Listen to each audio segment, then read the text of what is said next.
I believe I have found a robot lawnmower that can produce beauty, but still, when need to, is a beast.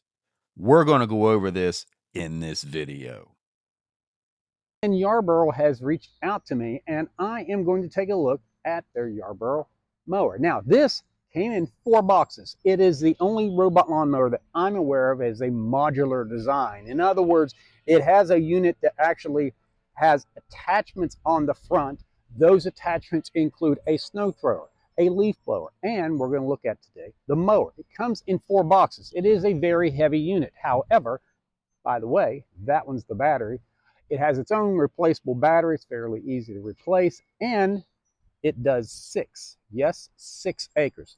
I'm not aware of any robot that does that kind of acreage in just on the surface. There again, hadn't even opened up the box yet.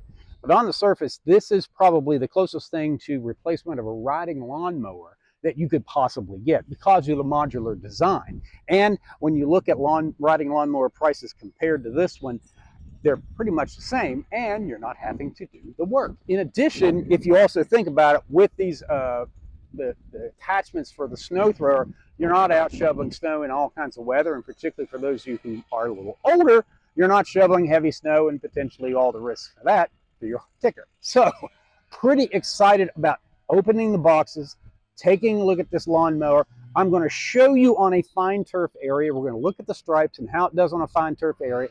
Then I'm going to switch over to what I call the utility yard on this channel, where we have pretty much extreme hills. So extreme that it is difficult to walk on them or even mow them with a string trimmer because they are that hilly.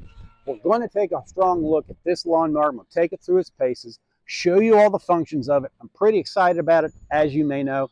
Even if you're not in a market for a robot lawnmower, this is something worth looking at because of just the technology that it has. So let's get started. Boxes are pretty heavy, but actually this has been packaged very nicely. Now, here are the standard blades that comes with it. Those of you who are not familiar with robot lawnmowers, they also use the standard blades up there to the right. They're small razor blades. I'll get more into that in a minute and how it relates to turf quality. But they do have 2 options here. Now, there's a lot of parts to this, but they label things very nicely so you know what each component is. Here's an extra set of those standard robot lawnmower blades. You can see how they've labeled that to make it easy to assemble the mower itself. Take you through assembly. You're basically going to put on the antennas first. There's one on either side. Then slip the battery into it. Now you power on and you're good to go. Now the data center. This has a very long Ethernet cord with it. You will have to hook this directly into your router for your Wi-Fi. That ensures a good connection signal between the data center and your Wi-Fi. And if you have any connection issues between the robot and the data center, they do have an enhanced antenna for the mobile unit in case you have some really heavy walls or a lot of brush around the yard. With the standard antenna, you really kind of want line of sight for that. And they do give you options to put it in the ground. They give you bolts to bolt it into cement or wood as well. I put mine on the roof. The Yarbo Pro mowing modular. Now, this comes with what I would call the standard disc that you get with a robot lawnmower.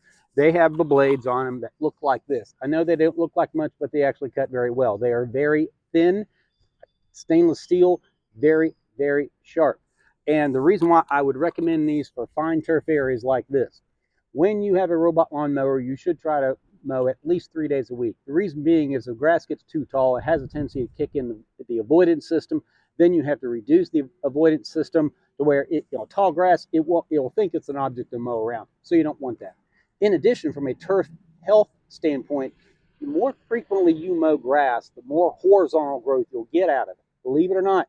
And what happens is if you have thin areas in your yard or areas that could be denser, the more you mow them, the denser they're going to get, or those areas will fill in.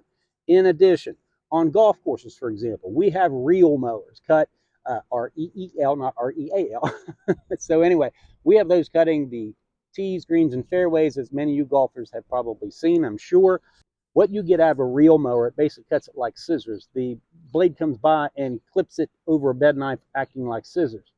Then you have a rotary mower, like you have your standard lawn mower, or even these blades here that we'll use tomorrow on the utility yard. I would classify a robot lawnmower blade as sort of the in between a rotary mower and a reel mower. The reason being is these blades are extremely sharp, they're extremely thin. They give you a very good quality of cut on the top of that leaf blade.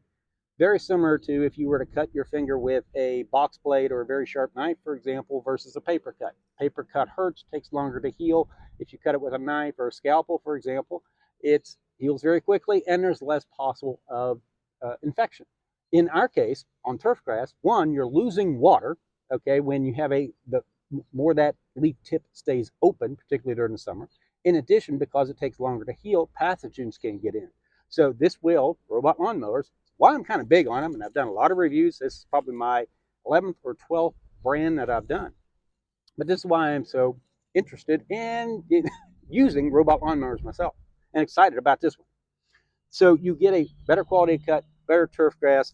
And on this, because you have these new, and this is new for Yarbo as I understand it, these rotary blades do have this mulching feature which is bringing those leaf blades up that have been mowed, and so it mulches it up and gives you that. It reduces that a bit, that mower leaving clumps around because they're finer cut. Obviously, with the rain sensor on this, it will also shut itself off when it rains too much. Go back to the docking station. That helps the quality of cut as well when it's not so wet when you're mowing. But what this will do, this is more for a utility yard. It's what we're going to be using tomorrow on the utility yard.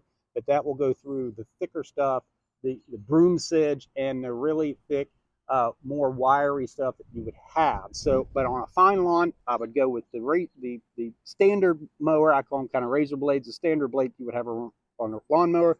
If you have a utility yard, I'd go with these standard, sort of traditional rotary mower blades.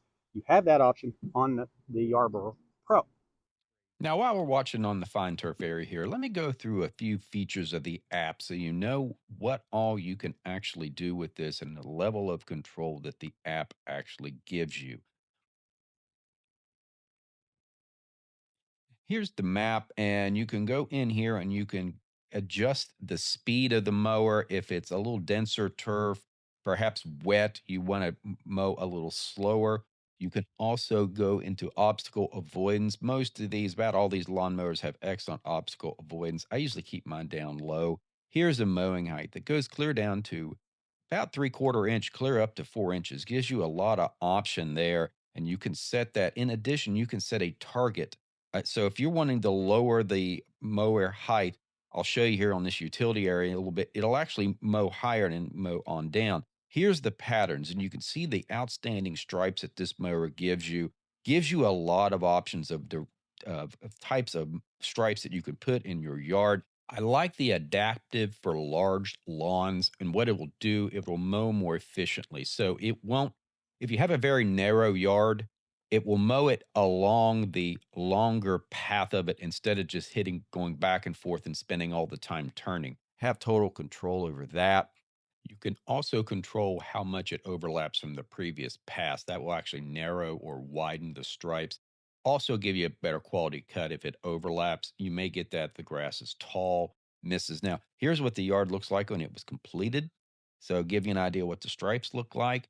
Now, the perimeter direction, it can go clockwise, counterclockwise, or the way you mapped it. That is basically the cleanup lap, what it does to clean up the very edges in the turn. So that way the yard is completely mowed. Now we're switching over to the utility yard, a little denser turf. Here's the turning area. And this is one of the concerns that I had with size of this lawnmower is so large. I was with the tank tracks too. I was wondering how it was going to turn. And I got to admit, the smart turn, it does take a lot of turns. It's probably like a 5 or 6 point turn.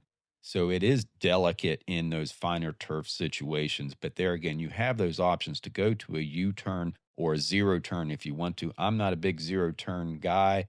For any lawnmower, it seems to tear the turf. So you do have those options though. Here's the overlap feature. You can make it more or less depending on how much overlap you want on the next pass. Here is a transit offset. And if you have areas that maybe have a wall or something where the robot would fall off of it, you can make these offsets more or less to mow the perimeter of the lawn. I like that option on lawn mowers. Now I slowed this down a bit and you can see where it's trying to pull the mower module up the hill and the back of the mower comes up. And what that will do, that will actually trigger the lawnmower to send you an alert that the lawnmower has been lifted. You can turn that off.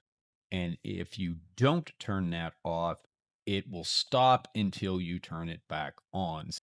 Keep that in mind, and in that way, the mower will continue to work. But there again, you can't walk up that hill and it actually mowed it.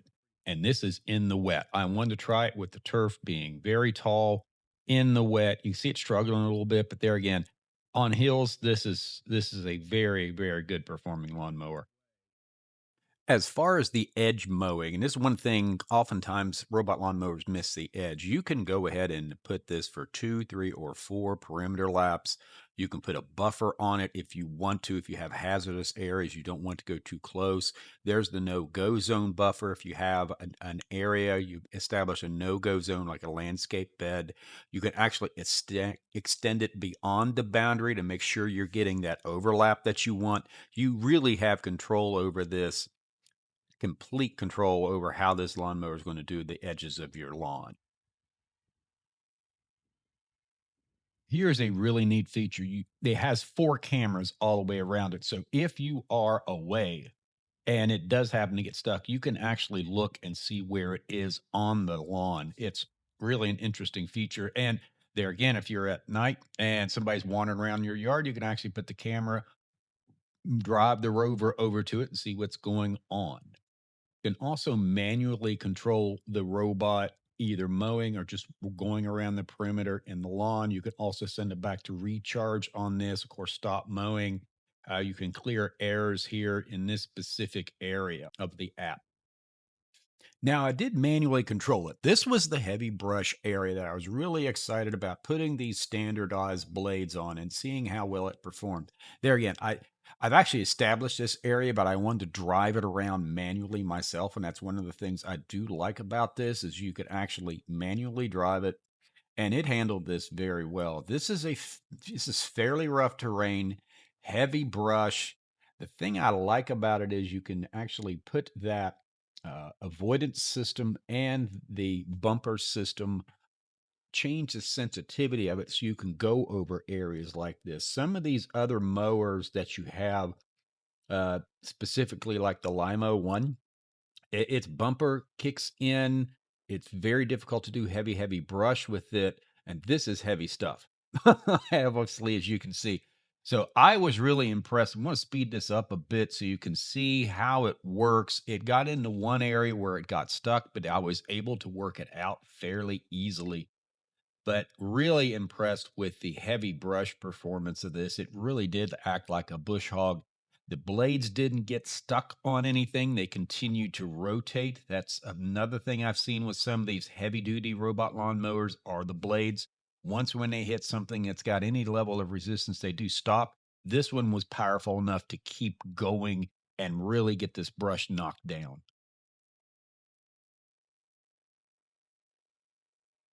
And that's a review of the Yarbo Pro. And really, the diversity of what it can offer someone, particularly if you're in the market for a robot lawnmower and maybe looking at an alternative in a very large acreage area, and you want the ability, like you would with a riding lawnmower, to have that snow removal ability, the mowing ability, and that large area to mow.